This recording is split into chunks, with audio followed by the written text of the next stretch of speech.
എന്തിനാ മോളെ പേടിക്കുന്നത്? നിന്റെ റബ്ബിന്റെ മുന്നിൽ ചോദിക്കാൻ എന്തിനാ മടി കാണിക്കുന്നത്? നിന്റെ റബ്ബാരെന്നറിയോ? 100 കൊല ചെയ്തവന് പുറത്തു കൊടുത്തവനാ. 100 കൊല ചെയ്തവന് പുറത്തു കൊടുത്തവനാ നിന്റെ റബ്ബ്. എന്നിട്ട് അള്ളവന് സ്വർഗം കൊടുത്തെന്ന ഹദീസ് ഉണ്ടല്ലോ. എത്രയോ പെമ്മക്കളെ ജീവനോടെ കുഴിച്ചു മൂടിയവനല്ല പുറത്തു കൊടുത്തല്ലോ. മോളെ, നിന്നെ പോലെ ജീവിച്ചിരുന്ന ഒരു പെണ്ണിന്റെ മയ്യത്ത് കബറുമാന്തിയിട്ട് കബറിന്റെ അകത്ത് കിടന്നിട്ട് വ്യഭിചരിച്ചവനല്ലാഹു പുറത്തു കൊടുത്തടാ ചെറുപ്പക്കാരാ. നീ പിന്നെ എന്തിനാ ഭയപ്പെടുന്നത്? എത്ര വലിയ പാപം ചെയ്താൽ പടച്ച റബ്ബിന് കഴിയുമല്ലോ, അല്ലാഹു പുറത്തു തരുമല്ലോ. പക്ഷേ എന്തേ പൊറുക്കാത്തത്? എന്തേ പൊറുക്കാത്തത്? നമ്മളിൽ പലരും ചോദിക്കുന്നത് പോലെ ചോദിക്കുന്നില്ല. വെറുതെ പാമ്പൊറുക്കെന്ന് പറഞ്ഞാ പോരാ. അല്ലാഹുവിന്റെ മുന്നിൽ പറയേണ്ടതുപോലെ പറയണം, പറയേണ്ടതുപോലെ പറയണം. പൊറുക്കന്റെ പാപം സയ്യിദി വെറുക്കാതെ പൊറുക്കുന്നവനാരുണ്ട് നീയല്ലാതെ. ഇഹലോക ആർഭാടങ്ങളെന്നെ വലച്ചതാ, നഫ്സെന്നെ ഉന്തി തള്ളിവിട്ടു ചതിച്ചതാ. അല്ലാതെ ധിക്കരിച്ചല്ല റബ്ബ് നിന്നെ, അതുകൊണ്ട് ആട്ടരുതിലാഹേ എന്നെ. അള്ളാനോട് പറയേണ്ടതുപോലെ പറയടാമോര്. വെറുതെ കിടന്ന് നിലവിളിച്ചിട്ട് കാര്യമില്ല, ഒരുപാട് കരഞ്ഞിട്ട് കാര്യമില്ല, ഒരുപാട് ദുആ ചെയ്തിട്ട് കാര്യമില്ല. പറയേണ്ടതുപോലെ ഒരു വാക്ക് പറഞ്ഞാ മതി. പറയേണ്ടതുപോലെ ഒരേ ഒരു വാക്ക് മണിക്കൂറുകൾ ദുആ ചെയ്യണമെന്നില്ല, പാതിരാത്രി കരയണമെന്നില്ല. പറയേണ്ടത് ഒരു വാക്കാണെങ്കിലും അല്ലാഹു പുറത്തു തരുമെന്ന് എത്രയോ ചരിത്രങ്ങൾ പറയുന്നുണ്ട്. ഒരു ചരിത്രം പറഞ്ഞു തരട്ടെ. മഹാനായ കലീമുല്ലാഹി മൂസാ നബി അലൈഹിസ്സലാം, മൂസാ നബി അലൈഹിസ്സലാമിന്റെ ഒരു ചരിത്രം പറയുകയാ. മൂസാ നബിയുടെ മുന്നിലേക്ക് ജനങ്ങൾ വന്നിട്ട് പറയുന്നു, മൂസ നബിയേ, മഴയില്ല നബിയേ, മഴയില്ല നബിയേ, കുടിക്കാൻ വെള്ളമില്ല. പടച്ചവനെ, മൃഗങ്ങളെ പോലും ചത്തുപോവുകയാണ്, ഒന്നിനും കുടിക്കാൻ വെള്ളമില്ല നബിയേ. അല്ലാഹുവിനോട് പെടുന്ന ദുആ ചെയ്യുമോ? മൂസാ നബി അലൈഹിസ്സലാമിന്റെ മുന്നിൽ ജനങ്ങൾ വന്ന് പറയുകയാ. മൂസാ നബി അവിടുന്ന് ഒരു ദിവസം ജനങ്ങൾ മുഴുവനും വിളിച്ചു കൂട്ടുകയാണ്. എല്ലാവരോടും ഒരു ദിവസം അവിടുന്ന് ഗ്രൗണ്ടിൽ ഒരുമിച്ച് കൂടാൻ പറഞ്ഞു. അവിടുന്ന് ചരിത്രം പറയുകയാ. അങ്ങനെ ജനങ്ങൾ മുഴുവനും ഒരു ദിവസം അവിടുന്ന് ഒരുമിച്ച് കൂടുകയാണ്. 70,000-ൽ പരം വരുന്ന ആളുകളുണ്ട്, 70,000-ൽ പരം വരുന്ന ആളുകളുണ്ട്. എല്ലാവരും പടച്ചവര്, ആണും പെണ്ണും പ്രായമുള്ളവരും കുട്ടികളും ഗർഭിണികളും രോഗികളും 70,000-ൽ പരന്ന ജനസാഗരം ഒരുമിച്ച് കൂടുകയാ. മൂസാ നബി എല്ലാവരെയും വിളിച്ചുകൂട്ടി. എന്നിട്ട് ലോകത്തിന്റെ അധിപനായ പടച്ച റബ്ബിന്റെ ദർബാറിലേക്ക് തന്റെ ഇരുകരങ്ങൾ ഉയർത്തിയിട്ട് മൂസാ നബി ദുആ ചെയ്യുന്നു. അല്ലാഹ് മഴ തരണേ അല്ലാഹ്. അവിടുന്ന് പടച്ച റബ്ബിനോട് ദുആ ചെയ്യുകയാ. അവിടുന്ന് മഴ കിട്ടുന്നതിന് വേണ്ടി ദുആ ചെയ്യുകയാ. മൂസാ നബി അവിടുന്ന് കൈപൊക്കിയിട്ട് ദുആ ചെയ്യുമ്പോ അതാ വരുന്ന മുഖറബുൽ അംലാക്ക് മലക്ക് ജിബ്രീൽ അലൈഹിസ്സലാം എന്നിട്ട് പറയുന്നു, നബിയേ, അല്ലാഹു മഴ തരൂല, അല്ലാഹു മഴ തരൂല. കാരണമെന്തെന്നറിയോ? കാരണമെന്തെന്നറിയോ? ഈ ഇരിക്കുന്ന ജനങ്ങൾക്ക് നടുവില് 40 വർഷമായിട്ട് അല്ലാഹുവിനെ ധിക്കരിച്ചുകൊണ്ട് നടക്കുന്ന ഒരുത്തനുണ്ട്. ഈ വരുന്ന 70,000 വരുന്ന ജനങ്ങൾക്ക് നടുവില് 40 വർഷമായിട്ട് അല്ലാഹനെ മറന്നുകൊണ്ട് ജീവിക്കുന്ന ഒരുത്തനുണ്ട്. അവനിവിടന്ന് പോകാതെ റബ്ബ് മഴ തരില്ല നബിയേ. അവിടെ അവിടുന്ന് ചരിത്രം പറയുകയാ. മൂസാ നബി അലൈഹിസ്സലാം അവിടുന്ന് ജനങ്ങളോട് വിളിച്ചു പറയുകയാണ്, ജനങ്ങളോട് വിളിച്ചു പറയുകയാ, ഈ ഇരിക്കുന്ന ജനങ്ങൾക്ക് നടുവില് 40 കൊല്ലമായിട്ട് അല്ലാഹനെ മറന്നുകൊണ്ട് നടക്കുന്ന ഒരുത്തനുണ്ട്. അവൻ എഴുന്നേറ്റ് പോകാതെ മഴ പെയ്യില്ല, അവൻ എഴുന്നേറ്റ് പോകണം. മൂസാ നബി അലൈഹിസ്സലാം അവിടുന്ന് പറയുമ്പോ ജനങ്ങൾ പരസ്പരം നോക്കുകയാണ്, ആരാണല്ലാഹ്? അല്ലാഹുവിനെ മറന്നുകൊണ്ട് ധിക്കരിച്ച് നടന്നവനാരാ? പടച്ചവനെ. എല്ലാവരും അവിടുന്ന് പരസ്പരം നോക്കുകയാണ്. ആ ജനങ്ങൾക്ക് നടുവില് അല്ലാഹനെ മറന്നു നടന്ന മനുഷ്യനും ഇരിപ്പുണ്ട്. അവന് ചിന്തിച്ചു, അല്ലാഹ് എന്നെ കുറിച്ചാണല്ലോ റബ്ബ് പറഞ്ഞിരിക്കുന്നത്, എന്നെ കുറിച്ചാണല്ലോ മൂസാ നബി പറഞ്ഞിരിക്കുന്നത്. ഞാനിപ്പോ ഇവിടുന്ന് എഴുന്നേറ്റ് പോയാ ജനങ്ങൾ എന്നെ അറിയുമല്ലോ അല്ലാഹ്, നാണം കെടുമല്ലോ അല്ലാഹ്. ആ മനുഷ്യൻ എന്തേ ചെയ്തതെന്നറിയോ? ആ മനുഷ്യൻ പറഞ്ഞതെന്നറിയുമോ? അല്ലാഹുവേ, ഇത്രയും കാലം ചെയ്തത് പാപമാണല്ലോ, എങ്ങനെ തൗബ ചെയ്യണമെന്ന് പോലും എനിക്കറിയില്ല, എങ്ങനെയാണ് നിന്നോട് പറയേണ്ടതെന്ന് പോലും എനിക്കറിയില്ല. അല്ലാഹുവേ, ഇനി മുതൽ ഞാൻ നിന്നെ മറന്ന് ജീവിക്കില്ല അല്ലാഹ്. ഇന്നുവരെ ചെയ്തത് മുഴുവനും നീ എനിക്ക് പുറത്തു തരണേ അല്ലാഹ്, നീ എനിക്ക് പുറത്തു തരണേ അല്ലാഹ്. ഇനി ഒരിക്കലും ഞാൻ നിന്നെ മറക്കില്ല അല്ലാഹ്. പടച്ചവനെ, എന്റെ തൗബ നീ സ്വീകരിച്ച നീ മഴ തരണേ അല്ലാഹ്. ആ മനുഷ്യൻ അവിടെ ഇരുന്നു കൊണ്ട് റബ്ബിനോട് പറയുകയാ. നിമിഷങ്ങൾ കഴിയുമ്പോ ആകാശത്തിന്റെ വിരിമാറിൽ നിന്ന് മഴത്തുള്ളികൾ ഭൂമിയുടെ മടിത്തട്ടിലേക്ക് അവിടുന്ന് മഴയങ്ങ് പെയ്യാൻ തുടങ്ങി, അവിടുന്ന് മഴയങ്ങ് പെയ്യാൻ തുടങ്ങി. ഒരു മനുഷ്യനും എഴുന്നേറ്റു പോയില്ല, എന്നിട്ടും അവിടുന്ന് മഴ പെയ്തല്ലോ. മൂസാ നബി അലൈഹിസ്സലാമിന് അവിടുന്ന് അത്ഭുതമായി, അല്ലാഹുവേ, എങ്ങനെയാണ് മഴ പെയ്തത്, എങ്ങനെയാണ് മഴ പെയ്തത്? അവിടുന്ന് പറഞ്ഞ മറുപടി എന്തെന്നറിയോ? ആ പാപം ചെയ്ത മനുഷ്യൻ അല്ലാഹുവിനോട് തൗബ ചെയ്തു. അവന് തൗബ ചെയ്ത സന്തോഷത്തിൽ മഴ കൊടുത്തതാണ് മൂസാ. പടച്ചവനെ, പെങ്ങള്, ഇതിനാണ് തൗബ എന്ന് പറയുന്നത്. ഇഖ്ലാസോടുകൂടി വേണമെന്നും പറയാ, ഇഖ്ലാസോടുകൂടി വേണം തൗബ ചെയ്യാൻ. അതുകൊണ്ട് വെറുതെ നടന്നാ പോരാ പെങ്ങള്. പാപം പൊറുക്കണമെങ്കിൽ ഒരുപാട് നിലവിളിക്കണമെന്നില്ല, ഒരുപാട് കരയണമെന്നില്ല. അല്ലാഹുവിന്റെ റസൂല് പറഞ്ഞല്ലോ, പറയുന്നത് ഒരു വാക്കാണെങ്കിലും അല്ലാഹുവിന്റെ റസൂൽ അവിടെന്ന് പറഞ്ഞല്ലോ, പറയണം പെങ്ങളെ. മക്കളെ, പാപം പൊറുക്കാനുള്ള എളുപ്പവഴി എന്തെന്നറിയോ? അല്ലാഹുവിനോട് പറയണം, അസ്തഗ്ഫിറുല്ലാഹൽ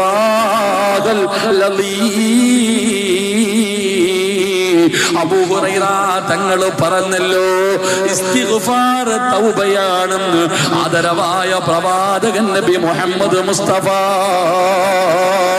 സ്വല്ലല്ലാഹു അലൈഹി വസല്ലമ തങ്ങൾ പറയുകയാ. അതുകൊണ്ട് മരിക്കുന്നതിന് മുമ്പ് തൗബ ചെയ്തിട്ടേ മരിക്കാവൂ, തൗബ ചെയ്തിട്ടേ മരിക്കാവൂ. ഇസ്തിഗ്ഫാർ പറഞ്ഞോ, ഇസ്തിഗ്ഫാർ പറഞ്ഞോ, ഇസ്തിഗ്ഫാർ അധികരിപ്പിച്ചോ. ഇസ്തിഗ്ഫാർ തൗബയാ. ഇമാം ഗസ്സാലി തങ്ങളുടെ ചരിത്രം പറഞ്ഞു തരുന്നുണ്ട്. അസ്തഗ്ഫിറുല്ലാഹ് പറഞ്ഞിട്ട് പാപം പൊറുത്തവന്റെ ചരിത്രം നിങ്ങൾ പഠിച്ചവരാ. അതുകൊണ്ട് സമയമുണ്ട് മക്കള്, സമയമുണ്ടടാ. അല്ലാഹുവിന്റെ മുന്നിൽ ഏതുവരെ സമയമുണ്ടെന്നറിയുമോ? ഇബ്നു ഉമർ റളിയല്ലാഹു തആല അൻഹു അൻ നബി സല്ലല്ലാഹു അലൈഹി വസല്ലം ഖാല ഇന്നല്ലാഹ യഖ്ബലു തൗബത്തൽ അബ്ദി മാ ലം യുഗർഗിറു. അല്ലാഹുവിന്റെ റസൂൽ അവിടുന്ന് പറയുകയാണ്, ഏതുവരെ എന്നറിയുമോ?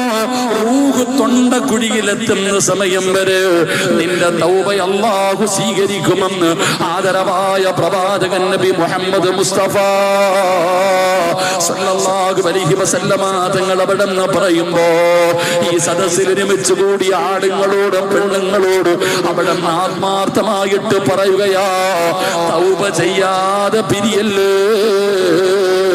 എത്ര സമയമായാലും പാതിരാത്രി എത്ര മണിയായാലും ഇവിടെ ഇരുന്നു കൊണ്ട് 10 പ്രാവശ്യം ഇസ്തിഗ്ഫാർ പറഞ്ഞിട്ട് 10 പ്രാവശ്യം അസ്തഗ്ഫിറുല്ലാഹ് പറഞ്ഞിട്ട് നമ്മൾ ഇവിടെ നിന്ന് ദുആ ചെയ്തു പിരിയുകയാ. മനസ്സിൽ നിയ്യത്ത് ചെയ്യ്, മനസ്സിൽ നിയ്യത്ത് ചെയ്യ്. പ്രതിഫലമെന്തെന്നറിയോ എന്റെ പ്രിയപ്പെട്ടവരെ, ഇന്നെല്ലാവരും ഈ സദസ്സിലിരുന്ന് കൊണ്ട് തൗബ ചെയ്തിട്ട് അല്ലാഹുവിന്റെ മുന്നിൽ ചെയ്തത് മുഴുവനും ഈ മഖാമിന്റെ മുന്നിൽ കഴുകി കളഞ്ഞിട്ട് ഇറങ്ങിപ്പോയാ നിനക്കല്ല തരുന്ന പ്രതിഫലം എന്തെന്നറിയോ? ഇന്ന് രാത്രി നമ്മളെ വീട്ടിലേക്ക് കടന്നുപോയി രാവിലെ വിളിക്കുമ്പോ എഴുന്നേറ്റില്ല, ഈ കിടപ്പിൽ കിടന്നങ്ങോ മരിച്ചു പോയാ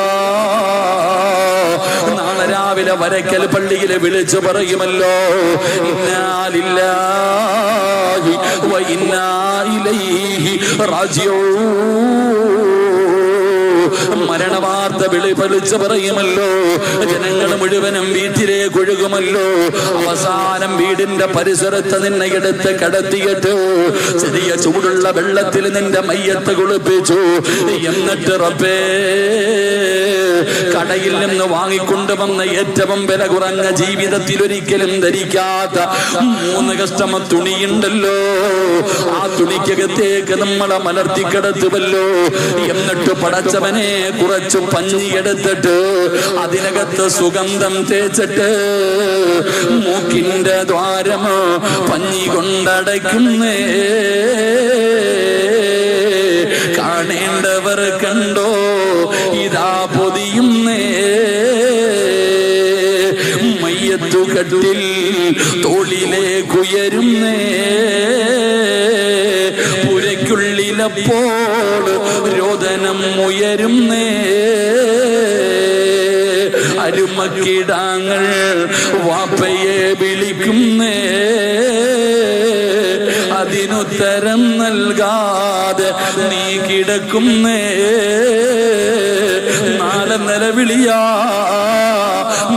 നിലവിളിയാ കൊണ്ടുവന്ന് കിടത്തിയിട്ട് അതാ വെള്ളത്തുണിയുടെ മുകളിൽ കിടത്തിയിട്ട് അവിടെ നിന്ന് നിന്റെ മൂക്കിൽ പഞ്ഞി വെക്കുമല്ലോ. എന്നിട്ട് എല്ലാവരും കൂടെ നിന്നെ അങ്ങ് പൊതിയുമല്ലോ. നിന്റെ കുടുംബക്കാര് പറയുകയാ, കാണേണ്ടവരൊക്കെ കണ്ടോ, പൊതിയാൻ പോകുകയാ. പടച്ചവനെ കാണാൻ വല്ലാത്ത തിരക്കാ, എല്ലാരും നിന്നെ കാണാൻ വല്ലാത്ത തിരക്ക് കൂടുമ്പോ നിന്റെ കൂടെ പറപ്പ് തന്നെ പറയുകയാ, കണ്ടതൊക്കെ മതി, പൊതിഞ്ഞോ, കുഴിച്ചിടണമല്ലോ, കബറടക്കണമല്ലോ. അവിടെ നിന്ന് പള്ളിയിൽ കൊണ്ടുവന്നു. മയ്യത്ത് നമസ്കാരം കഴിഞ്ഞു.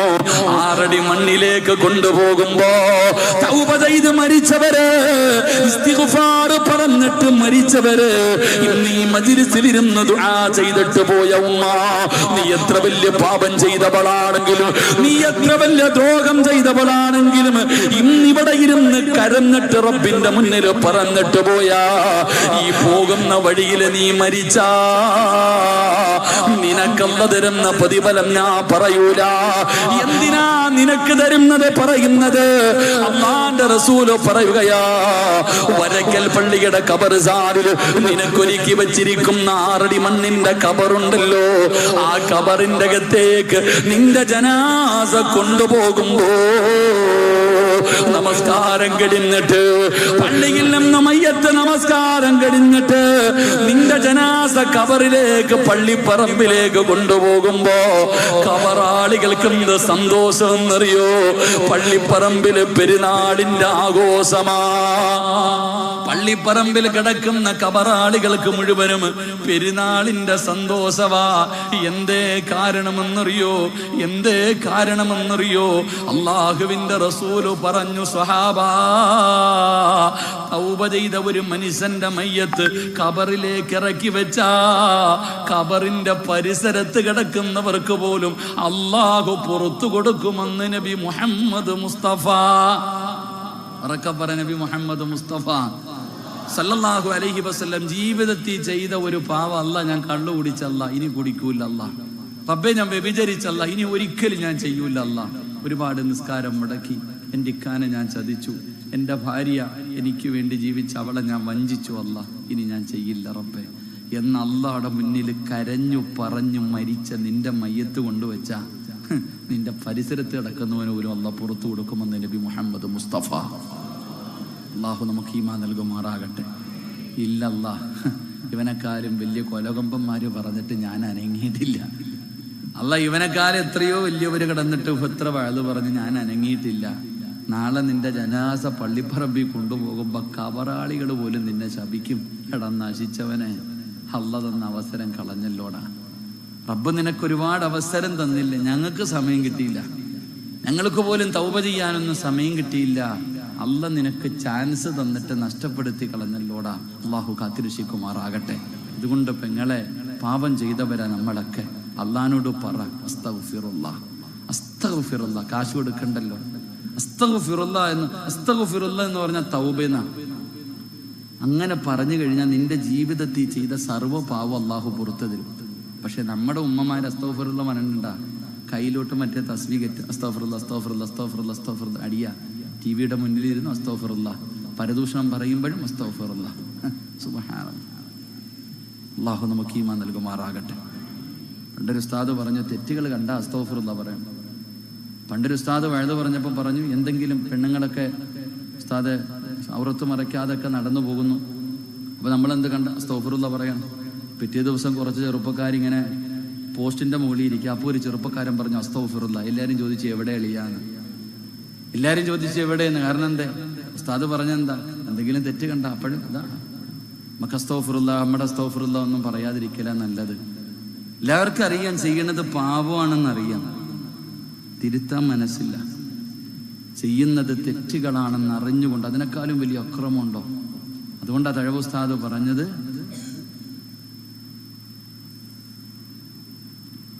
പൊറുക്കന്റെ പാപം സയ്യിദി വെറുക്കാതെ പൊറുക്കുന്ന. നമ്മുടെ അവസാനം പറയുക, അല്ലാ ധിക്കരിച്ച് ചെയ്ത്, അത് അല്ല കാണുന്നുണ്ട അല്ലേ? ഇവളൊക്കെ ഓരോ കാര്യങ്ങൾ ചെയ്യുമ്പോൾ നമുക്കറിയാം അല്ല കാണുന്നുണ്ടെന്ന്, എന്നിട്ടും ചെയ്ത അല്ല ഉണ്ട് എനിക്കൊരു ചുക്കുമില്ല. അതന്നെ നമ്മൾ ചിന്തിച്ചു വയ്ക്കുക സഹോദര. ഏറ്റവും വലിയ പാപം എന്തെന്നറിയും?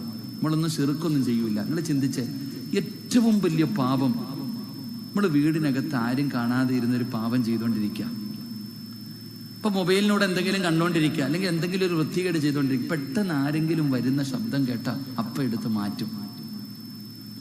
പാപ്പയോ ഉമ്മയോ ആരെങ്കിലും നമ്മുടെ റൂമിലേക്ക് കയറി വരുന്നത് കണ്ടാൽ ഉടനെ ആ പാപത്തിൽ നിന്ന് പിന്തിരിഞ്ഞു മാറും. ആ മനുഷ്യന്റെ വില പോലും അള്ളാഹ്ക്ക് കൊടുത്തില്ലല്ലോ. കേവലം ഒരു മനുഷ്യൻ കയറി വന്നപ്പോ നീ ഇവൻ ഇത്രയും ഭയന്നു. നീ അള്ളാഹ്ക്ക് കൊടുത്ത സ്ഥാനം ആലോചിച്ച് നോക്കിയേ. അള്ളാഹ്ക്ക് ഒരു വിലയും നീ കൊടുത്തില്ലല്ലോ. എത്ര വലിയ പാവാ സഹോദരൻ. അള്ളാഹു പുറത്തേരുമാറാകട്ടെ.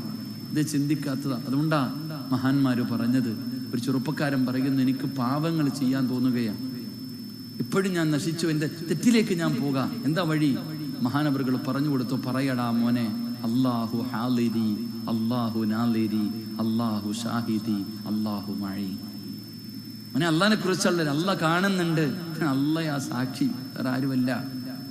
അല്ല, നമ്മൾ ചിന്തിക്കേണ്ടത് തെറ്റുകൾ നിത്യം ഇവിടെ ചെയ്യാത്ത ആരുമില്ല സഹോദരൻ. ഞാനും ചെയ്യും, നിങ്ങളും ചെയ്യും. ഈ പ്രസംഗിക്കണ എൻ്റെ തനി സ്വഭാവം. ഞാനിങ്ങനെ എല്ലാവരും വന്നിട്ട് എൻ്റെ കൈ പിടിച്ച് മുത്താൻ വരും. ഈ ഉസ്താദന്മാരൊക്കെ ഞാൻ അത്ഭുതപ്പെടുന്നുണ്ട്. ഒരുപാട് പ്രായമുള്ളവർ വരെ. ഞാൻ എൻ്റെ റബ്ബേ, എൻ്റെ സ്വഭാവം എന്താണെന്ന് അള്ളാഹ്ക്ക് എനിക്ക് മാത്രമല്ലേ അറിയത്തുള്ളൂ. അള്ളാഹു കാക്കുമാറാകട്ടെ. മനുഷ്യന്മാരല്ല കാക്കുമാറാകട്ടെ. നമ്മുടെ സ്വഭാവം നമുക്കല്ലേ അറിയൂ. ഒരു യോഗ്യതയുമില്ലാത്ത നമ്മൾ ചിന്തിക്കേണ്ടതാ. നമ്മുടെ യഥാർത്ഥ പാപങ്ങൾ, നമ്മുടെ സ്വഭാവങ്ങൾ ആരും അറിയുന്നില്ല. നമ്മൾ ചിന്തിക്കുക, അള്ളാനെ പയ്യില്ലല്ലോ നമുക്ക്. എൻ്റെ പ്രിയപ്പെട്ട സഹോദരങ്ങളെ, തെറ്റുകളിൽ നിന്ന് ഒഴിഞ്ഞു മാറാൻ നോക്കുക. അള്ളാനെ ഭയക്ക്. അള്ളാനെ ഭയന്ന് ജീവിച്ചു കഴിഞ്ഞാൽ എന്തൊക്കെ പ്രതിഫലം അല്ലാഹ് നമുക്ക് തരുന്നു. എല്ലാവരും പാപം ചെയ്യുന്നവരെ, ചെയ്യാത്ത ആരുമില്ല. പക്ഷെ ഈ ചെയ്ത പാപമൊക്കെ ചുമക്കരുത്, അത് ഇറക്കി വെക്കണം. അത് എത്ര വലിയ പാപമാണെങ്കിലും അള്ളാഹുടെ മുന്നിൽ പറഞ്ഞ് നന്നാകണം. അള്ളാഹു ഭാഗ്യം തരുമാറാകട്ടെ. ഉറക്കപ്പുറം അള്ളാഹു ഭാഗ്യം തരുമാറാകട്ടെ. സഹോദരിമാരെ, 2 ദിവസം മുമ്പ് ഞാനിങ്ങനെ പെണ്ണുങ്ങളെ കുറിച്ച് ചിന്തിച്ച്, ഈ അടുത്ത് ഇവിടെ വഴുതൽ വന്നിട്ട് ജനശതാബ്ദിയിൽ ഇങ്ങനെ കയറിപ്പോവാ. ജനശതാബ്ദിയിൽ ഇങ്ങനെ കയറി പോകുമ്പോൾ നിങ്ങളിങ്ങനെ നോക്കുമ്പോൾ ഞാനിങ്ങനെ റെയിൽവേ ഇറങ്ങിപ്പോവാ. ഞാൻ ഇറങ്ങിപ്പോകുമ്പോൾ എൻ്റെ അപ്പുറത്തൊരു മുസ്ലിം താത്ത ഇരിക്കുക. ഈ താത്ത കരയുക. എൻ്റെ അപ്പുറത്തെ സീറ്റിലിരിക്കണ ഒരു താത്ത ഇങ്ങനെ കരയുന്നുണ്ട്. ഗ്ലാസ്സിൽ കൂടെ കാണാൻ ഇടയ്ക്ക് മൂക്കൊക്കെ ഇങ്ങനെ പിഴിയാ. സാധു പടച്ചോനെ, നമ്മൾ വിചാരിച്ചു വല്ല സങ്കടം എന്താപ്പാ, വല്ല അസുഖമോ അല്ലെങ്കിൽ ആരെങ്കിലും ആശുപത്രിയിലോ മരണ വീട്ടിലോ പോവാനും. അവസാനം ഇറങ്ങി പോകുമ്പോഴാണ് അറിയണേ ഈ താത്ത സീരിയൽ കണ്ടിട്ട് കരയാപ്പ. ഒന്ന് ആലോചിക്ക. ട്രെയിൻ, വല്ലാഹി കള്ളം പറഞ്ഞല്ല, പടച്ചോനും 10-30 ഈ താത്ത ട്രെയിനിൽ ഇരുന്നിട്ട് മൂക്ക് വരെ ഇങ്ങനെ പിഴിയാ. സാധു എന്താപ്പാ നിങ്ങളെ ചിരിക്കണത് ഇല്ലേ? നിങ്ങളെ കരയണതോ ആരും കാണുന്നില്ല. ആ കരച്ചൽ അള്ളാനെ ഓർത്ത് കരഞ്ഞിരുന്നെങ്കിൽ എന്നെ രക്ഷപ്പെട്ടേനെ. അള്ളാഹു രക്ഷപ്പെടുത്തുമാറാകട്ടെ. നമുക്ക് തെറ്റുകൾ ചെയ്യാൻ അള്ളാനെ ഭയക്കടോ ചങ്ങാതി. റബ്ബിനെ നമുക്ക് തൗബ ചെയ്യാൻ സമയം കിട്ടൂലല്ലോ. തൗബയുടെ വാതിലടഞ്ഞു പോയാൽ അതുകൊണ്ടാ പറഞ്ഞത് എല്ലാ ദിവസവും രാത്രി തൗബ ചെയ്തിട്ടേ 6 കാര്യങ്ങൾ ചെയ്തിട്ടേ ഉറങ്ങാവൂ എന്ന് ആദരവായ പ്രവാചകൻ നബി മുഹമ്മദ് മുസ്തഫ. 6 കാര്യങ്ങൾ ചെയ്യാതെ ഉറങ്ങരുത്. ഓരോ മനുഷ്യനും ഉറങ്ങുന്നതിന് മുമ്പ് 6 കാര്യങ്ങൾ ചെയ്തു വെക്കണമെന്നാണ്. 6 കാര്യം ചെയ്യാതെ ഉറങ്ങിപ്പോകരുത്. മഹാനായ ആദരവായ പ്രവാചകൻ നബി മുഹമ്മദ് മുസ്തഫ. അതിൽപ്പെട്ട ഒരു കാര്യമാണ് തൗബ ചെയ്തിട്ടേ ഉറങ്ങാവൂ. അതിന് കരയണം വിളിക്കണമെന്നും പറഞ്ഞില്ലല്ലോ. ഒരു അസ്തഗ്ഫിറുള്ള പറ ആത്മാർത്ഥമായിട്ട്. അസ്തഗ്ഫിറുള്ള ആത്മാർത്ഥമായിട്ട് ഇമാം ഗസാലി തങ്ങളുടെ ചരിത്രം പറയുക. എൻ്റെ പ്രിയപ്പെട്ടവരെ, ഈ അസ്തഗ്ഫിറുള്ളയെ കുറിച്ചാ ഇമാം ഗസാലി തങ്ങൾ പ്രസംഗിക്കുക. ആ നാട്ടിലെ ഏറ്റവും വൃത്തികെട്ടവൻ കയറി വരിക വഴുതേക്കാൻ. ഏറ്റവും വൃത്തികെട്ടവനെ വഴുതേക്കാൻ വരണേ. ഓനെ കാണുമ്പോൾ തന്നെ ആൾക്കാർ നീങ്ങിയിരുന്നു. നേരെ കയറി വന്നു വയലിന്റെ സദസ്സിലിരുന്നു. ഇമാം ഗസാലി തങ്ങൾ ഇസ്തിഗ്ഫാറിനെ കുറിച്ച് പ്രസംഗിക്കുക. അവിടെ നിന്ന് പറഞ്ഞു, ഇസ്തിഗ്ഫാർ പറഞ്ഞ അള്ള പുറത്തു കൊടുക്കും. അപ്പൊ ഓൻ എഴുന്നേറ്റിട്ട് ചോദിക്കുക, ഞാൻ പറഞ്ഞ അള്ള പുറത്തു തരൂ. അപ്പൊ ഓൻ ആരാന്ന് ചിന്തിച്ച് ചോദിക്കുക. ഇവൻ എഴുന്നേറ്റ് നിന്നിട്ട് ചോദിക്കുക, ഞാൻ ചോദിച്ച അള്ള പുറത്തു തരുമോ? എടാ, നിന്നെ പോലെ 100 എണ്ണത്തിന് അള്ള പുറത്തു കൊടുക്കൂടാന്ന് പറഞ്ഞു. ഓൻ മിണ്ടാതെ അവിടെ ഇരുന്നു. എന്നിട്ട് ഇവൻ അള്ളാഹുവിനോട് പറഞ്ഞു, അല്ലാഹ് അസ്തഗ്ഫിറുല്ലാഹൽ അലീം, എൻ്റെ പാവം പുറത്തു തരണേ അല്ലാ, എൻ്റെ പാപം നീ പുറത്തു തരണേ അല്ലാ. എന്നിട്ട് ഓൻ പറയുക, എൻ്റെ തൗബ നീ സ്വീകരിച്ചെങ്കിൽ എനിക്ക് അടയാളം കാണിച്ചു തരണം.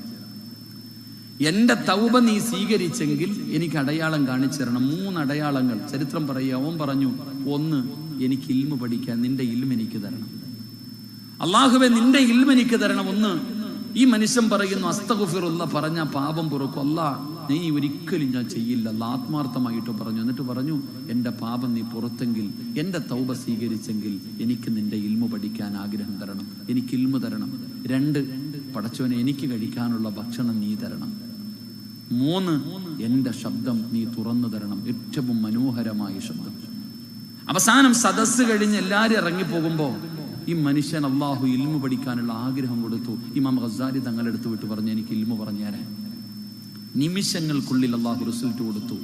എൻ്റെ പ്രിയപ്പെട്ട സഹോദരങ്ങളെ, അവിടുന്ന് ചരിത്രം പറയുക, അദ്ദേഹം ഒരു ഖുർആനോ എന്തെങ്കിലും പാരായണം ചെയ്താൽ പറന്നു പോകുന്ന പറവകൾ പോലും വന്നിരുന്ന് കേൾക്കും. അത്രയും യേശുദാസിനെക്കാളും നല്ല ശബ്ദം. അദ്ദേഹത്തിന്റെ വീടിന്റെ വാതിലിൽ എല്ലാ ദിവസവും രാവിലെ കഴിക്കാനുള്ള ഭക്ഷണം ഉണ്ടാകുമായിരുന്നു എന്ന് ചരിത്രം പഠിപ്പിക്കുകയാണ്. അള്ളാഹു ഈമാൻ നൽകുമാറാകട്ടെ. അതുകൊണ്ട് എൻ്റെ പ്രിയപ്പെട്ടവരോട് ഞാൻ പറയുന്നു, അസ്തഗ്ഫിറുല്ലാ ജീവിതത്തിൽ പറയുക, അള്ളാഹുവിനോട് തൗബ ചെയ്യുക. ഏറ്റവും കുറഞ്ഞത് ഒരു ദിവസം 70 പ്രാവശ്യം അസ്തഗ്ഫിറുല്ലാ പറയണം. നബി സല്ലല്ലാഹു അലൈഹി വസല്ലം തങ്ങൾ പറഞ്ഞു 70 പ്രാവശ്യം പറയാൻ. സഹാബത്ത് ചോദിച്ചു, അനസ് റളിയല്ലാഹു തആല അൻഹു നിവേദനം ചെയ്യുന്ന ഹദീസ്, നബി എന്തിനാ നബി 70 എന്ന് പറഞ്ഞേ? ഒരാൾ ഒരു ദിവസം 70 പ്രാവശ്യം ഇസ്തിഗ്ഫാർ പറഞ്ഞാൽ അന്നത്തെ ദിവസം ചെയ്ത 700 പാപങ്ങൾ അള്ളാഹു പുറത്തു കൊടുക്കുമെന്ന് ആദരവായ പ്രവാചകൻ നബി മുഹമ്മദ് മുസ്തഫ സല്ലല്ലാഹു അലൈഹി വസല്ലം. അള്ളാഹു നമുക്ക് ഈമാൻ നൽകി അനുഗ്രഹിക്കുമാറാകട്ടെ. എൻ്റെ പ്രിയപ്പെട്ട സഹോദരങ്ങളെ, അതുകൊണ്ട് സമയമുണ്ട്. തൊണ്ടക്കുഴിയിൽ റൂഹ് എത്തുന്നതിന് സെക്കൻഡുകൾക്ക് മുമ്പ് നീ അള്ളാഹിനോട് തൗബ ചെയ്താലും അള്ളാഹു നിന്റെ പാപം പൊറുക്കും. അള്ളാഹു ഗഫൂറ, അള്ളാഹു റഹീമ എന്നും പറഞ്ഞുകൊണ്ട് ഇവിടെ എത്തട്ടെ എന്ന് കാത്തിരിക്കരുത്. അള്ളാഹു ഈമാൻ നൽകുമാറാകട്ടെ. മഹാനായ നബി മുഹമ്മദ് മുസ്തഫ സല്ലല്ലാഹു അലൈഹി വസല്ലമ തങ്ങൾ പറഞ്ഞു, തൗബ ചെയ്തിട്ടേ മരിക്കാവൂ. അള്ളാഹു ഭാഗ്യം തരുമാറാകട്ടെ. 10:40 ഇൻഷാ അല്ലാഹ്. 10:30 വരെയായിരുന്നു ഉദ്ദേശിച്ചത്. 8 മിനിറ്റ് കൂടുതലായി. എന്ത് വേണം? ഒരെണ്ണം കൂടെ പറയണമെന്ന് ആഗ്രഹമുണ്ട്. നിങ്ങൾ ഇരുന്നാ പറയാം, ഇല്ലെങ്കിൽ ദുആ ചെയ്യും. എന്ത് വേണം? ആഗ്രഹം ഉണ്ടെങ്കിൽ കൈവക്കിക്കും. പൈസ ചോദിക്കുമ്പോൾ ഇതുപോലെ പൊക്കണം കേട്ടോ. മോതിരമൊക്കെ ഉണ്ട്, ഇത് തിരിച്ചു കൊണ്ടുപോകണ്ട. നാളെ എന്തായാലും നിന്നെ ഇങ്ങോട്ട് തന്നെ കൊണ്ടുവരാനുള്ളതാ. അതുകൊണ്ട് എല്ലാം ഇന്നത്തോടു കൂടി കൊടുത്തിട്ട് പൊക്കോ. അല്ലാഹു ബർക്കത്ത് ചെയ്യുമാറാകട്ടെ. സല്ലല്ലാഹു അലാ മുഹമ്മദ് സല്ലല്ലാഹു അലാ മുഹമ്മദ് സല്ലല്ലാഹു അലൈഹി വസല്ലം. അല്ലാഹുമ്മ സല്ലി അലാ മുഹമ്മദ് യാ റബ്ബി സല്ലി അലൈഹി വസല്ലം. അല്ലാഹു സ്വീകരിക്കുമാറാകട്ടെ. 3, അല്ലാഹുവിന്റെ പ്രവാചകന് സല്ലല്ലാഹു അലൈഹി വസല്ലമ തങ്ങൾ പറയുകയാണ്, മുത്തുനബി എവിടെന്ന് പറയുന്ന 3-ാമത്തെ കാര്യം എന്തെന്നറിയുമോ? അല്ലാഹുവിനെ കുറിച്ചുള്ള സൽവിചാരണത്തോടുകൂടി വേണം നീ മരിക്കുക. അല്ലാഹുവിനെ കുറിച്ചുള്ള നല്ല വിചാരത്തോടുകൂടി വേണം നീ ഇവിടെ നിന്ന് മരണപ്പെട്ടു പോകാൻ. അല്ലാഹു എപ്പോഴും നമ്മളോടൊപ്പമുണ്ടെന്നും അവന് തെറ്റുകുറ്റങ്ങൾ അവന് പൊറുക്കുന്നവനാണെന്നും അവൻ നമ്മളോട് കരുണ കാണിക്കുന്നവനാണെന്നും പടച്ചവനെ ഒരു ശുഭപ്രതീക്ഷ നിന്റെ ഹൃദയത്തിൽ ഉണ്ടാകണം. അൻജാബിർ ഇബ്നു അബ്ദില്ലാഹിൽ അൻസാരി റളിയല്ലാഹു തആല അൻഹു ഖാല സമിഅതു റസൂലല്ലാഹി സ്വല്ലല്ലാഹു അലൈഹി വസല്ലം ഖബല മൗതിഹി ബിസലാസതി അയ്യാം യഖൂലു ലാ യമൂതന്ന അഹദുകും ഇല്ലാ وهو يحسن ظني بالله عز وجل. മഹാനായ ജാബിർ റളിയല്ലാഹു തആല അൻഹു നിവേദനം ചെയ്യുന്ന ഹദീസ്, അല്ലാഹുവിന്റെ പ്രവാചകൻ സല്ലല്ലാഹു അലൈഹി വസല്ലമ തങ്ങൾ വഫാത്താകുന്നതിന്റെ 3 ദിവസം മുമ്പ് അല്ലാഹുവിന്റെ റസൂൽ അവിടെന്ന് പറയുന്നതായി ഞാൻ കേട്ടിട്ടുണ്ട്. അല്ലാഹുവിന്റെ പ്രവാചകൻ വഫാത്താകുന്നതിന് 3 ദിവസം മുമ്പ് അല്ലാഹുവിന്റെ റസൂൽ അവിടെന്ന് പറയുകയാ, അല്ലാഹുവിന്റെ റസൂൽ അവിടെന്ന് പറയുകയാ, നിങ്ങളിൽ ഒരാളും അല്ലാഹുവിനെ കുറിച്ചുള്ള നല്ല വിചാരമുള്ളവനായി കൊണ്ടിട്ടല്ലാതെ മരിക്കാൻ പാടില്ലെന്ന് നബി മുഹമ്മദ് മുസ്തഫ സല്ലല്ലാഹു അലൈഹി വസല്ലമ തങ്ങൾ പറയുകയാ. അല്ലാഹുവിനെ കുറിച്ച് നല്ലത് കരുത്. ഒരു ഭാവനങ്ങള് അല്ലാഹുവിനെ കുറിച്ചുള്ള ഒരു ഭാവന നിന്റെ ഹൃദയത്തിൽ വേട്ട്. അല്ലാഹു കരുണയുള്ളവനാ, അല്ലാഹു പുറത്തു തരുന്നവനാ, അല്ലാഹു ഗഫൂറാ, അല്ലാഹു റഹീമാ. വലിയ പാപം ചെയ്താലും എന്റെ റബ്ബ് എനിക്ക് പുറത്തു തരുമല്ലോ, അല്ലാഹു എനിക്ക് സ്വർഗം തരുമല്ലോ. ഈ പ്രതീക്ഷയാണ് വേണ്ടത്, ഈ പ്രതീക്ഷയാണ് വേണ്ടത്. അല്ലാതെ പടച്ചവനെ അല്ലാഹു എന്നെ നരകത്തിലിടും, അവന് കരുണയില്ലാത്തവനാണ്, അവൻ ദയയില്ലാത്തവനാണ്. ഈ ഭാവനയോടുകൂടിയല്ല നീ മരിക്കേണ്ടത്. നല്ല നീയത്തോടുകൂടി, നല്ല ഭാവനയോടുകൂടി അല്ലാഹുവിനെ കുറിച്ച് നല്ലതു മാത്രം കരുത്. പെങ്ങളെ, അല്ലാഹുവേ ചാകാൻ കടന്ന ഒരു നായിക്ക് നിന്റെ അല്ലാഹുവെന്നറിയോ? ചാകാൻ കടന്ന ഒരു നായിക്ക് വ്യഭിചാരിയായ ഒരു പെണ്ണ് കുടിക്കാൻ അല്പം വെള്ളം കൊടുത്തപ്പോ അല്ലാഹു സ്വർഗം കൊടുത്തെന്ന് നബി മുഹമ്മദ് മുസ്തഫ. അല്ലാഹുവേ, ജനങ്ങൾക്ക് ഉപദ്രവമായി റോഡിൽ കിടന്ന ഒരു കല്ലെടുത്ത് കളഞ്ഞവന് അല്ലാഹു സ്വർഗം കൊടുത്തെന്ന് നബി മുഹമ്മദ് മുസ്തഫ സല്ലല്ലാഹു അലൈഹി വസല്ലമ തങ്ങൾ പറയുമ്പോ അല്ലാഹു കരുണയുള്ളവനാണ്.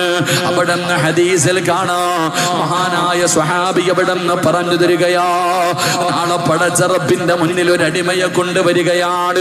അവന്റെ നന്മതിന്മകൾ അല്ലാഹു തൂക്കുകയാ, അവന്റെ നന്മതിന്മകൾ അല്ലാഹു തൂക്കുകയാ. എന്നിട്ട് പടച്ചവനവനെ നരകത്തിലേക്ക് പറഞ്ഞു വിടുകയാണ്. ആ മനുഷ്യനവിടുന്ന് നരകത്തിലേക്ക് പോകുമ്പോ അല്ലാഹനെ നോക്കി കരയുകയാ. അള്ളാനെ നോക്കി കരയുകയാ. അല്ലാഹുവേ, പിന്നെയും ആ മനുഷ്യൻ മുന്നോട്ട് പോവുകയാണ്. എന്തിനാടാ കരയുന്നത്? പോകടാ. അവൻ മുന്നോട്ട് പോയി. പിന്നെയും അല്ലാഹുവിന്റെ റസൂലിനെ അല്ലാഹനെ നോക്കിയിട്ട് കരയുകയാ. അവസാനം അല്ലാഹനെ നോക്കും കരയും, അല്ലാഹനെ നോക്കും കരയും. ഇങ്ങനെ നരകത്തിന്റെ മുന്നിലെത്തിയപ്പോ അല്ലാഹു ആ മനുഷ്യനെ അടുത്ത് വിളിക്കുകയാ. അല്ലാഹു ആ മനുഷ്യനെ അടുത്ത് വിളിക്കുകയാ. എന്തിനാ പോകാൻ പറഞ്ഞാ പോയാ പോരെ? നീ എന്തിനാ കരഞ്ഞുകൊണ്ടെന്നെ തിരിഞ്ഞു നോക്കിയത്? ആ സമയത്ത് ആ മനുഷ്യൻ പറഞ്ഞ മറുപടി എന്തെന്നറിയോ? അല്ലാ, നീ കരുണയുള്ളവനാണല്ലാ, നീ ഗഫൂറാണല്ലാ, നീ റഹീമാണല്ലാ. നിന്റെ അടിമയുടെ കണ്ണ് നിറയുന്നത് നിനക്കിഷ്ടമല്ലല്ലോ അല്ലാ. നിന്റെ അടിമ കരയുന്നത് നിനക്കിഷ്ടമല്ല. എന്റെ കരയുന്ന മുഖം കണ്ട, ഞാൻ കരഞ്ഞുകൊണ്ടിരിക്കുന്ന എന്റെ മുഖം കണ്ട കേറിപ്പോകടാ സ്വർഗത്തിലേക്കെന്ന് നീ എന്നെ പറഞ്ഞു വിടുമെന്ന് കരുതിയിട്ട് കരഞ്ഞതാ അല്ലാ. ഞാൻ കരഞ്ഞുകൊണ്ട് അങ്ങ് അല്ലാഹുവോട് പറയുകയാ, ഞാൻ കരഞ്ഞുകൊണ്ട് പോകുമ്പോ എന്റെ കരച്ചല് കണ്ടിട്ട് കേറി സ്വർഗത്തിൽ പോടാ എന്ന് നീ പറയുമെന്ന് പ്രതീക്ഷ വെച്ച് നോക്കിയതാ അല്ലാ. അല്ലാഹു ആ മനുഷ്യൻ അല്ലാഹുവിൽ പ്രതീക്ഷ വെച്ചത് കാരണം സ്വർഗം കൊടുത്തെന്ന് നബി മുഹമ്മദ് മുസ്തഫ സല്ലല്ലാഹു അലൈഹി വസല്ലമ തങ്ങൾ അവിടെന്ന് പറഞ്ഞു തരുമ്പോ, എന്റെ പ്രിയപ്പെട്ട സഹോദരങ്ങളോട് സഹോദരിമാരോട്, അല്ലാഹുവേ, അല്ലാഹുവിനെ കുറിച്ചുള്ള ഒരു സൽവിചാരം നിന്റെ ഹൃദയത്തിൽ ഉണ്ടാകണം. അങ്ങനെ വേണം നീ മരിക്കാൻ, അങ്ങനെ വേണം നീ മരിക്കാൻ. വിശദീകരിക്കുന്നില്ല. നാലാമത്തെ കാര്യം എന്തെന്നറിയോ? അല്ലാഹുവിനെ പറ്റിയുള്ള ഭയവും പ്രതീക്ഷയും നിന്റെ ജീവിതത്തിൽ ഉണ്ടാകണമെന്ന് നബി മുഹമ്മദ് മുസ്തഫ സല്ലല്ലാഹു അലൈഹി വസല്ലമ തങ്ങൾ പറയുകയാ. അല്ലാഹനെ കുറിച്ചുള്ള ഭയമുണ്ടാകണം, അതുപോലെ പ്രതീക്ഷയും ഉണ്ടാകണം. മഹാനായ അനസ് റളിയല്ലാഹു തആല അൻഹു, ഇന്ന നബി സല്ലല്ലാഹു അലൈഹി വസല്ലം ദഖല അലാ ശാബുൻ വഹുവ ഫീ മൗതി ഫഖാല കൈഫ തജിദുക. റസൂലുള്ളാഹി സ്വല്ലല്ലാഹു അലൈഹി വസല്ലം തങ്ങൾ പറയുകയാ, ഒരിക്കൽ നബി സല്ലല്ലാഹു അലൈഹി വസല്ലം തങ്ങൾ സക്കറാത്തിന്റെ അവസ്ഥയിൽ കിടക്കുന്ന ഒരു യുവാവിനെ സന്ദർശിക്കാൻ പോയി. മരിക്കാൻ കിടക്കുന്ന ഒരാളെ സന്ദർശിക്കാൻ പോയപ്പോൾ അദ്ദേഹത്തോട് പ്രവാചകൻ സല്ലല്ലാഹു അലൈഹി വസല്ലം തങ്ങൾ ചോദിച്ചു, എന്താണ് നിന്റെ ഇപ്പോഴത്തെ അവസ്ഥ? എന്താണ് നിന്റെ ഇപ്പോഴത്തെ അവസ്ഥ? നബി സല്ലല്ലാഹു അലൈഹി വസല്ലം തങ്ങൾ അവിടെ നിന്ന് ചോദിച്ചപ്പോ ആ മനുഷ്യൻ അവിടെ നിന്ന് പറഞ്ഞു കൊടുത്തു, റബ്ബിൽ പ്രതീക്ഷയുണ്ട് നബിയെ, അള്ളാഹുവിൽ എനിക്ക് പ്രതീക്ഷയുണ്ട്. അതോടൊപ്പം എനിക്ക് സംഭവിച്ച തിന്മകളിൽ ഞാൻ പേടിക്കുന്നുണ്ട്. ഒരുപാട് തെറ്റുകൾ ചെയ്തു പോയിട്ടുണ്ട് നബി, എനിക്ക് നല്ല പേടിയുണ്ട്. എങ്കിലും അള്ളാഹു എനിക്ക് പുറത്തു തരുമെന്നുള്ളൊരു പ്രതീക്ഷയുമുണ്ട്. നബി സല്ലല്ലാഹു അലൈഹി വസല്ലമ തങ്ങൾ ആ മനുഷ്യന്റെ ആ ഒരു മറുപടി കേട്ടിട്ട് നബി സല്ലല്ലാഹു അലൈഹി വസല്ലമ തങ്ങൾ പറഞ്ഞു, ഇത്രയും വേളയിൽ ഈ രണ്ട് ചിന്തകൾ, സ്വർഗപ്രതീക്ഷയും നരകത്തെക്കുറിച്ചുള്ള ഭയവും ഒരടിമയിൽ ഒരുമിച്ച് കൂടിയാൽ അവൻ രക്ഷപ്പെട്ടു എന്ന് നബി മുഹമ്മദ് മുസ്തഫ. അള്ളാഹിനെ കുറിച്ചുള്ള പേടി വേണം. അള്ളാഹുടെ മുന്നിൽ അതാണ് പറഞ്ഞത്, ഹിസാബൻ യസീറ. ആയിഷ ബീബി റളിയല്ലാഹു തആല അൻഹ അവിടെ നിന്ന് പറയുന്നുണ്ട്, നബി സല്ലല്ലാഹു അലൈഹി വസല്ലമ തങ്ങൾ ചോദിച്ചു, ആയിഷ ബീബി ചോദിച്ചു, എന്താ നബി ഹിസാബൻ യസീറ? നമ്മൾ അള്ളാഹുടെ മുന്നിൽ പോകുമ്പോൾ എല്ലാവരെയും അള്ളാഹു വിചാരണയ്ക്ക് വേണ്ടി പിടിച്ചു നിർത്തും, എല്ലാവരെയും പിടിച്ചു നിർത്തും. അവിടെ നിന്ന് ചരിത്രം പറയുന്നു, നബി സല്ലല്ലാഹു അലൈഹി വസല്ലമ തങ്ങൾ പള്ളിക്കകത്തിരുന്നിട്ട് മഹ്ശറയെ കുറിച്ച് പറഞ്ഞു കൊടുക്കുക. മഹ്ശറയെ കുറിച്ച് ഇങ്ങനെ പറഞ്ഞു കൊടുക്കുമ്പോൾ പ്രസംഗമെല്ലാം കഴിഞ്ഞിട്ട് മുത്തുനബി വീട്ടിൽ കയറി വന്നപ്പോൾ ആയിഷ ബീവി തളർന്നു കിടക്ക, കരഞ്ഞ് കരഞ്ഞ് തളർന്നു കിടക്ക. അടുത്തു വന്നു, എന്തേ ആയിഷ കരയണേ? അങ്ങ് പരലോകത്തെ പറയണത് കേട്ടിട്ട് കരഞ്ഞതാ നബിയെ. നബി സല്ലല്ലാഹു അലൈഹി വസല്ലമ തങ്ങൾ ആയിഷ ബീവിയുടെ കണ്ണുനീര് തുടച്ചു കൊടുത്തു. ആയിഷ ബീബി റളിയല്ലാഹു തആല അൻഹയുടെ കണ്ണുനീര് തുടച്ചു കൊടുത്തു. അപ്പൊ ആയിഷ ബീവിക്ക് വലിയ സന്തോഷമായി. റസൂലുള്ളാഹി തങ്ങൾ ഇങ്ങനെ ചിരിച്ചുകൊണ്ട് ആയിഷ ബീബി റളിയല്ലാഹു തആല അൻഹയോട് സംസാരിച്ചു. അപ്പൊ ചോദിച്ചു, നബി എന്നെ വല്ലാത്ത ഇഷ്ടമാണോ? എനിക്ക് വലിയ ഇഷ്ടമാണ് ആയിഷ, നിന്നോട് എനിക്ക് വല്ലാത്ത സ്നേഹമാണ് ആയിഷ. ആയിഷ ബീബി റളിയല്ലാഹു തആല അൻഹ ചോദിച്ചു, നബിയെ നാളെ പരലോകത്ത് വരുമ്പോഴും ഈ സ്നേഹം കാണുമോ? വല്ലാത്തൊരു ചോദ്യം. സല്ലല്ലാഹു അലൈഹി വസല്ലമ തങ്ങളോട് ചോദിക്കുന്ന നബിയെ, എന്നെ വല്ലാത്ത ഇഷ്ടമാണ്, എനിക്ക് വലിയ ഇഷ്ടമായി ആയിഷ. നാളെ പരലോകത്ത് വരുമ്പോൾ ഇത് കാണുമോ? മുത്തി നബിയുടെ കണ്ണ് നിറഞ്ഞുപോയി. റസൂലുള്ളാഹി സല്ലല്ലാഹു അലൈഹി വസല്ലമ തങ്ങളുടെ കണ്ണ് നിറഞ്ഞു, കരയാൻ തുടങ്ങി. അല്ലാഹുവിന്റെ റസൂൽ സല്ലല്ലാഹു അലൈഹി വസല്ലമ തങ്ങൾ പറഞ്ഞു, ആയിഷ സലാസത്തുൻ, 3 സ്ഥലം. നാളെ അല്ലാഹുവിന്റെ കോടതിയിൽ 3 സ്ഥലങ്ങളുണ്ട്. ആ 3 സ്ഥലങ്ങളിൽ ഒരു മനുഷ്യൻ എത്തിക്കഴിഞ്ഞാൽ അവിടെ നിന്ന് ഒരാളും മറ്റൊരാളെ സഹായിക്കില്ല എന്ന് നബി മുഹമ്മദ് മുസ്തഫ മുത്തി നബി പോലും പറഞ്ഞു കൊടുത്തു. 3 സ്ഥലങ്ങളുണ്ട്. ആ 3 സ്ഥലങ്ങളിൽ ചെന്ന വാപ്പയോ ഉമ്മയോ ഭാര്യയോ മക്കളോ യൗമ യഫിറുൽ മർഉ മിൻ അഖി വ ഉമ്മിഹി വ അബി വ സ്വഹിബതിഹി വ ബനി, ആരുണ്ടാകില്ല. അവിടെ അല്ലാഹു സുബ്ഹാനഹു വ തആല ചിലരെ വിചാരണയ്ക്ക് വേണ്ടി വിളിക്കും. ആയിഷ ബീവി തങ്ങൾ പറയുന്നുണ്ട്, അവിടെ നിന്ന് പറയുന്നു മൻ ഹൂസിബ്, അവിടെ നിന്ന് പറയുന്നുണ്ട്, ആരെങ്കിലും ഒരാൾ അള്ളാഹു വിചാരണയ്ക്ക് വേണ്ടി വിളിച്ചു കഴിഞ്ഞാൽ അവൻ നശിച്ചെന്ന. പക്ഷെ അള്ളാഹു ഹിസാബ യസീറയിൽ അള്ളാഹു പെടുത്തുമാറാകട്ടെ. അള്ളാഹു വിളിക്കും, സിറാജ് ഇങ്ങവടാ, നിസ്കരിച്ചില്ലേ അല്ലേ, ഞാൻ പറയണമെന്ന് അനുസരിച്ചില്ലല്ലേ, എന്നെ ധിക്കരിച്ച് നടന്നില്ലേ, ഉടഞ്ഞടച്ച അള്ളാണ്ട് പറയും എല്ലാം ചെയ്തല്ല, ശരി നീ കയറി പൊക്കോ. അള്ളാഹ് പറയും, നമ്മളെ വിളിച്ചിട്ട് അള്ളാഹു വിചാരണ ചെയ്യും, എന്നിട്ട് പറയും നീ പൊക്കോ എന്ന് പറഞ്ഞ് ചിലരെ കയറ്റിവിടും. അള്ളാഹു ആ കൂട്ടത്തിൽ നമ്മളെ പെടുത്തുമാറാകട്ടെ. ഞാൻ പറഞ്ഞു വന്നത്, അള്ളാഹിനെ കുറിച്ചുള്ള പേടിയും ഉണ്ടാകണം, പ്രതീക്ഷയും നമ്മുടെ ജീവിതത്തിൽ ഉണ്ടാകണം. അള്ളാഹു പുറത്തു തരുമെന്നുള്ളൊരു പ്രതീക്ഷ, അള്ളാഹു എന്നോട് കരുണ കാണിക്കുമെന്നുള്ള പ്രതീക്ഷ. അതുപോലെ തന്നെ ഞാൻ എന്ത് ചെയ്താലും അള്ളാഹു പുറത്തു തരും എന്ന് പറഞ്ഞിട്ട് കള്ളുപിടിച്ച് നടക്കണമെന്നല്ല അതിനർത്ഥം. ഞാൻ എന്ത് ചെയ്താലും അങ്ങനത്തെ ഒരുപാട് പേരുടെ ചരിത്രങ്ങൾ ഹദീസിൽ കാണാം. ഇനി ഞാൻ എന്ത് ചെയ്താലും അള്ളാഹ് എനിക്ക് പുറത്തു തരും, തൗബ ചെയ്താ പോരെ എന്ന് പറയുന്ന ആൾക്കാരുണ്ട്. അങ്ങനല്ല. പാപങ്ങളെ ജീവിതത്തിൽ, എൻ്റെ പെങ്ങളെ, പാപങ്ങളെ ജീവിതത്തിൽ നമുക്ക് വരും. ഒരു സഹാബി വന്നിട്ട് പറഞ്ഞു, നബിയെ ഞാൻ അള്ളാഹുവിനോട് പശ്ചാത്തപിച്ചു മടങ്ങി, കള്ളു കുടിക്കുന്നവനാ, തെറ്റ് ചെയ്തു, റബ്ബിനോട് പറഞ്ഞു, പക്ഷെ പിന്നെയും ഞാൻ കുടിച്ചു. നബി എന്ത് ചെയ്യണം? നീ തൗബ ചെയ്യണം. പിന്നെയും കുടിച്ചു, പിന്നെയും തൗബ ചെയ്യണം, പിന്നെയും തൗബ ചെയ്യണം. അള്ളാഹുവെ പടച്ചവനെ, തൗബ ഇങ്ങനെ ചെയ്യും തോറും അള്ളാഹുവിന് നമ്മളോട് സ്നേഹം കൂടുമെന്ന് നബി മുഹമ്മദ് മുസ്തഫ. ചോദിക്കുന്നതിനനുസരിച്ചിട്ട് സ്നേഹം കൂടാ, നമ്മൾ ചോദിക്കുന്നതിനനുസരിച്ച് അകൽച്ച കൂടാ. ഇപ്പോൾ ഒരാൾ ആദ്യം വന്നിട്ട് 500 രൂപ കടം ചോദിച്ചു, കൊടുക്കും. രണ്ടാമത് ചോദിച്ചു, അപ്പോഴും കൊടുക്കും. മൂന്നാമത് ചോദിക്കുമ്പോൾ മുഖത്ത് ഭാവം മാറും. ഇപ്പൊ ചോദിക്കുന്ന അള്ളാഹ്ക്ക് അങ്ങനല്ല. അള്ളാഹുവിനോട് തൗബ ചെയ്യുന്നതിനനുസരിച്ചിട്ട് അള്ളാഹ്ക്ക് സ്നേഹം കൂടും. അള്ളാഹു സ്നേഹിക്കുന്നവർ നമ്മളെ പെടുത്തുമാറാകട്ടെ. അതുകൊണ്ട് സഹോദരിമാരെ, ഞാൻ പറഞ്ഞു വന്നത്, ഈമാനോടുകൂടി വേണം മരിക്കാൻ. ആ ഈമാനോടുകൂടി മരിക്കാനുള്ള വഴി എപ്പോഴും റബ്ബിനോട് ദുആ ചെയ്യുക. 2, തൗബ ചെയ്തിട്ട് വേണം മരിക്കാൻ. തൗബ ചെയ്യാൻ സമയം കിട്ടണമെന്നില്ല. എല്ലാ രാത്രി കിടക്കുമ്പോഴും അസ്തഗ്ഫിറുല്ലാ പറഞ്ഞിട്ട് കിടക്ക്. അള്ളാഹു നമുക്ക് ഈമാൻ നൽകുമാറാകട്ടെ. 3-ാമത്തെ കാര്യം, അള്ളാഹുവിനെ കുറിച്ചുള്ള ഒരു സൽവിചാരം, നിന്റെ പ്രതീക്ഷ നിന്റെ ജീവിതത്തിൽ ഉണ്ടാകണം. അള്ളാഹുവിനെ കുറിച്ചുള്ള ഒരു സൽവിചാരത്തോടു കൂടി മാത്രമേ മരിക്കാൻ പാടുള്ളൂ. 4, നബി സല്ലല്ലാഹു അലൈഹി വസല്ലമ തങ്ങൾ പറഞ്ഞു, അള്ളാഹിനെ കുറിച്ചുള്ള പേടിയും വേണം, പ്രതീക്ഷയും വേണം. ഇങ്ങനെ വേണം നമുക്ക് മരിക്കാൻ. അള്ളാഹു ഭാഗ്യം നൽകി അനുഗ്രഹിക്കുമാറാകട്ടെ.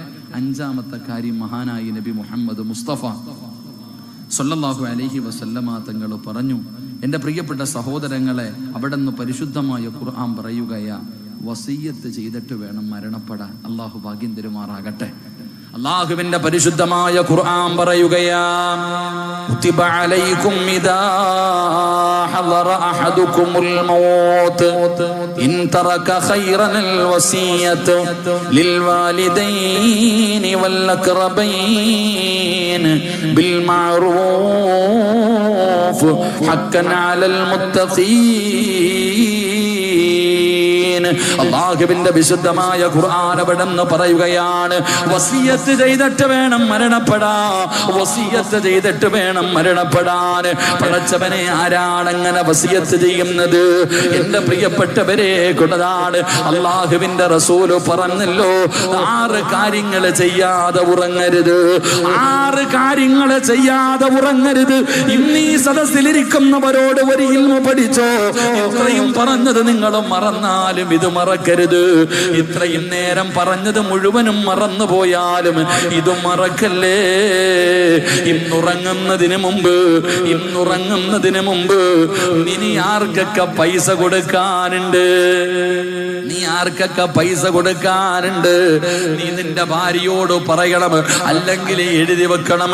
എന്റെ പ്രിയപ്പെട്ടവരെ, വസിയത്ത് ചെയ്തിട്ടേ മരിക്കാവൂ എന്ന് ലോകത്തിന്റെ നേതാവ് അല്ലാഹുവിന്റെ പരിശുദ്ധമായ ഖുർആൻ അവിടെ നിന്ന് പറഞ്ഞു തരുമ്പോ, പടച്ചവനെ കടമുണ്ടെങ്കിൽ ഭാര്യയോട് പറയൂ, അക്കടപാടുകളെ കുറിച്ച് മക്കളോട് പറയൂ. അല്ലാതെ മരിക്കല്ലേ, കടക്കാരനായി മരിക്കല്ലേ. നീ ഞങ്ങളെ കാത്തി രക്ഷിക്കണേ അല്ലാ. കിടക്കുന്നതിന് മുമ്പ് കടമുണ്ടോ? ആർക്കെങ്കിലും പൈസ കൊടുക്കാനുണ്ടെങ്കിൽ ഒന്നുകിൽ എഴുതി വെക്കണം. പണ്ടുള്ളവരുടെ തലകാണിയുടെ അടിയിൽ ഒരു ബുക്ക് കാണും. പണ്ടുള്ളവർ കിടക്കുമ്പോൾ തലകണിക്കടിയിൽ ഒരു ബുക്ക് കാണും, വസിയ്യത്തുകൾ. ആർക്കെങ്കിലും ഹക്കടപാടുകൾ ഉണ്ടെങ്കിൽ എഴുതി വെക്കും. കിട്ടാനുള്ളതില്ലെങ്കിലും കൊടുക്കാനുള്ളത് എഴുതി വെക്കും. അള്ളാഹു കടക്കാരായി മരിച്ചു പോകുന്നവരെ തൊട്ട് കാക്കുമാറാകട്ടെ. അള്ളാഹു കാക്കുമാറാകട്ടെ. ആമീൻ പറയാൻ മടി, അതത്ര നിസാരമുള്ള കാര്യമല്ല. ഇനി എത്ര വലിയ കൊലകൊമ്പനാണെങ്കിലും കടക്കാരനായി മരിച്ച ഹദീസിൽ കാണാം, മസ്ജിദ് നബവിയിൽ മയ്യത്ത് കൊണ്ടുവച്ച് കഴിയുമ്പോൾ നബി സല്ലല്ലാഹു അലൈഹി വസല്ലമ തങ്ങൾ ചോദിക്കും, ഈ മയ്യത്തിന് കടമുണ്ടോ? കടമുണ്ടെന്ന് പറഞ്ഞാൽ പറയും, നിങ്ങൾ ആരെങ്കിലും നിസ്കരിച്ചോളാം. കടമുണ്ടെന്ന് പറഞ്ഞാൽ നബി സല്ലല്ലാഹു അലൈഹി വസല്ലമ തങ്ങൾ പറയും സഹാബത്തിനോട്, നിങ്ങൾ നിസ്കരിക്കാൻ. കടമില്ലെന്ന് പറഞ്ഞാൽ നിസ്കരിക്കൂ. അള്ളാഹു നമുക്ക് ഈമാൻ നൽകുമാറാകട്ടെ. അതാണ് കടം, അതാണ് കടം. ഹക്കടപാടുകൾ നമ്മൾ മനസ്സിലാക്കേണ്ടതാ. നമുക്ക് നിസാരവാദ് പറയൂല, കൊടുക്കൂല. നമ്മൾ പലരും അത് പറയും. ഇവിടെ എങ്ങനെ ഉണ്ട് അവസ്ഥ? ഞങ്ങളുടെ നാട്ടിലൊക്കെ മയ്യത്ത് പള്ളി കൊണ്ടുവച്ചിട്ട് നിസ്കരിക്കുന്നതിന് മുമ്പ് ആരാ പറയണേ? നിങ്ങൾ ചിന്തിക്കേണ്ടത് അറിയോ? മയ്യത്ത് പള്ളി കൊണ്ടുവെക്കും, കൊണ്ടുവച്ചിട്ട് ഉസ്താദ് മരണത്തെക്കുറിച്ച് ഓർമ്മപ്പെടുത്തും. എന്നിട്ട് പറയും, ഈ കിടക്കണ മനുഷ്യൻ ആരെങ്കിലുമായിട്ട് സാമ്പത്തിക ഇടപാടുകൾ ഉണ്ടെങ്കിൽ നിങ്ങൾ മക്കളുമായിട്ട് ബന്ധപ്പെടണം. ഇതാരാ പറയണേ? പള്ളിയിലെ ഹത്തീബിന്റെ വാപ്പായ കിടക്കണേ. ചിന്തിക്ക് സഹോദര, പള്ളിയിലെ ഹത്തീബ് പറയും. ഞങ്ങളുടെ നാട്ടിലെ ഹത്തീബാ പറയണേ. ഇവിടെ എന്താ ഹത്തീബിന്റെ വാപ്പായ കിടക്കണേ? എടാ സ്വന്തം മക്കള് കയറി എന്ന് പറയണം. അത് പറയൂല, പറഞ്ഞാൽ തലയിലാകും. ഈ കിടക്കണത് എന്റെ വാപ്പയാ, ഈ കിടക്കണത് എന്റെ ഉമ്മയാ. ആർക്കെങ്കിലും 5 നയാ പൈസ തരാണ്ടെങ്കിൽ പൊരുത്തപ്പെടാൻ പറ്റുമെങ്കിൽ പൊരുത്തപ്പെട്, ഇല്ലെങ്കിൽ ഞാനുണ്ട്, എൻ്റെ വീട്ടിൽ വാ എന്ന് പറയുന്ന മക്കൾ എത്ര പേരുണ്ട്? അവൻ്റെ അടുത്ത് പോയാൽ പറയും, എൻ്റെ വാപ്പായോ? നിന്റെ ഇന്നോ കടവോ? സുബ്ഹാനല്ലാഹ്, നീ പറയണത് കള്ളവാ, പോടാ. അള്ളാഹു കാക്കുമാറാകട്ടെ. ചിരിക്കാൻ പറഞ്ഞല്ലേ ചങ്ങാതി, നടക്കണ കാര്യവാ. മരിച്ചു കഴിഞ്ഞ കടത്തിന്റെ വിഷയം നിങ്ങൾ സൂക്ഷിക്കുക. കിട്ടാനുള്ളത് നോക്കും. 3-ാം പത്തിക്ക് മുമ്പ് തന്നെ എവിടെ നിന്നൊക്കെ കിട്ടാനുണ്ട് കണക്കെടുത്ത് അടക്കും. പക്ഷെ കൊടുക്കാനുള്ളത് കൊടുക്കൂല. ചിലരങ്ങനെ പൈസ കടം പിടിക്കാൻ വലിയ അന്തസ്സ. നടന്ന് ഫോൺ വിളിച്ച് ബുദ്ധിമുട്ടിച്ച് കാണുന്നിടത്ത് വെച്ച് ചോദിച്ച് വീട് കയറി ഇറങ്ങി പൈസ മേടിക്കും. മേടിച്ചു കഴിഞ്ഞാൽ കൊടുത്തവൻ പിന്നെ അണ്ണാച്ചി പിരിവിന് നടക്കുന്ന പോലെ ഇവന്റെ വീട് കയറി ഇറങ്ങി നടക്കണം. ഫോൺ എടുക്കൂല. വീട്ടിൽ പോയ അടുക്കള വാതിലിൽ കൂടെ ഓടും. ഇല്ലേ? വേടിക്കാൻ അന്തസ്സ. ചിലർക്ക് പിന്നെ വാശിയ, എത്ര ഉണ്ടെങ്കിലും കൊടുക്കത്തില്ല. അവൻ പൈസ തന്ന് സഹായിച്ചവൻ കയ്യിൽ പൈസ ഉണ്ടെങ്കിലും കൊടുക്കൂല. നിങ്ങൾ പഠിച്ചു വെച്ചോ ഒരു ഹദീസ് പറഞ്ഞുകൊണ്ട് ഞാൻ നിർത്തുകയാ. അബൂ ദാവൂദിലെ ഹദീസ് കാണാം. മഹാനായ അനസ് ബിൻ മാലിക് റളിയല്ലാഹു തആല അൻഹു നിവേദനം ചെയ്യുന്ന ഹദീസ്. താത്താമാരൊക്കെ പഠിച്ചേട്ടാ, കടം പേടിച്ചിട്ട് കൊടുക്കാത്ത താത്താമാരൊക്കെ പഠിച്ചോ. റസൂലുള്ളാഹി സ്വല്ലല്ലാഹു അലൈഹി വസല്ലമ തങ്ങൾ പറയുന്നു, ഒരു മനുഷ്യൻ കടം പേടിച്ചിട്ട് അത് തിരിച്ചു കൊടുക്കാനുള്ള കപ്പാസിറ്റി അവനുണ്ട്. അവൻ ആ കടം വീട്ടാനുള്ള പൈസയുണ്ട്, പക്ഷെ അവൻ വീട്ടൂല. അങ്ങനെയുള്ളവന്റെ സമ്പത്ത് മുഴുവനും നശിച്ചു പോകുമെന്ന് ആദരവായ പ്രവാചകൻ നബി മുഹമ്മദ് മുസ്തഫ. ഇവിടെന്ന് കരഞ്ഞ് മേടിച്ചിട്ട് ആ പാവപ്പെട്ടവള് കൊത്തുവാള എടുത്തിരിക്കണ സമയത്ത് പോലും കൊടുക്കൂലല്ലോ. അലമാരിക്കകത്ത് പൂട്ടി വെച്ചിട്ട് ഇല്ല എന്ന് പറഞ്ഞു പറ്റിക്കും. അള്ളാഹുവിന്റെ റസൂല് തങ്ങൾ പറഞ്ഞു, ഉള്ളത് കൂടെ പോകും. ഒരു മോതിരവല്ലേ മേടിച്ചതുള്ളൂ, അത് കൊടുക്കാതെ വരുമ്പോ അലമാരിക്കകത്തിരിക്കുന്ന സർവ്വതും നഷ്ടപ്പെട്ടു പോകും. അള്ളാഹു കാക്കുമാറാകട്ടെ. അടങ്കലോടെ പോകും. അങ്ങനെ തന്നെ വേണം അവന്. ഒരു പാവപ്പെട്ട, അതുപോലെ ചിലരുണ്ട്, ഉസ്താദെ ലക്ഷങ്ങൾ കടമുണ്ട്, ഉസ്താദെ ദുആ ചെയ്യ് ഉസ്താദെ പറയണവരില്ലേ, ലക്ഷങ്ങൾ കടമുണ്ട്. എന്റെ പ്രിയപ്പെട്ടവരെ, ഹദീസ് പറയുകയാ, നീ ഒരാളുടെ കയ്യിൽ നിന്ന് കടം വാങ്ങിയിട്ടുണ്ട്, നിന്റെ കയ്യിൽ കൊടുക്കാൻ പൈസയില്ലെങ്കിലും കൊടുക്കണമെന്നുള്ള ബോധം നിനക്കുണ്ടോ? അള്ളാഹുവെ, മരിക്കുന്നതിന് മുമ്പ് ആ കടം വീട്ടണം പടച്ചവനെ, കടക്കാരനായിട്ടും മരിക്കരുതല്ല എന്ന ആഗ്രഹവും ദുആയും നിനക്കുണ്ടെങ്കിൽ നിന്റെ കടം അള്ളാഹു മാറ്റിത്തരുമെന്ന് ആദരവായ പ്രവാചകൻ നബി മുഹമ്മദ് മുസ്തഫ. അല്ലാഹ് മാറ്റിത്തരും, നീ എന്തിനാ പിടിക്കണേ? നിനക്കുള്ള വഴി അള്ളാഹു കാണിച്ചു തരും. കൊടുക്കാനുള്ള ഒരു മനസ്സുണ്ടാകണം, ആ ഒരു ബോധം നമുക്കുണ്ടാകണം.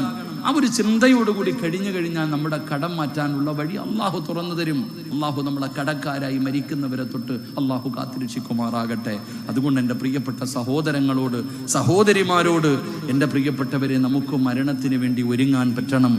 ആ മരണം നമ്മളെ തേടി വരുന്നതിന് മുമ്പ് എൻ്റെ പ്രിയപ്പെട്ട സഹോദരങ്ങളോട്, സഹോദരിമാരോട്, നമുക്ക് മരണത്തിന് വേണ്ടി തയ്യാറെടുക്കാൻ കഴിയണം. അല്ലാഹുവേ, അതിനുള്ള ഭാഗ്യം തരണേ അല്ലാഹ്.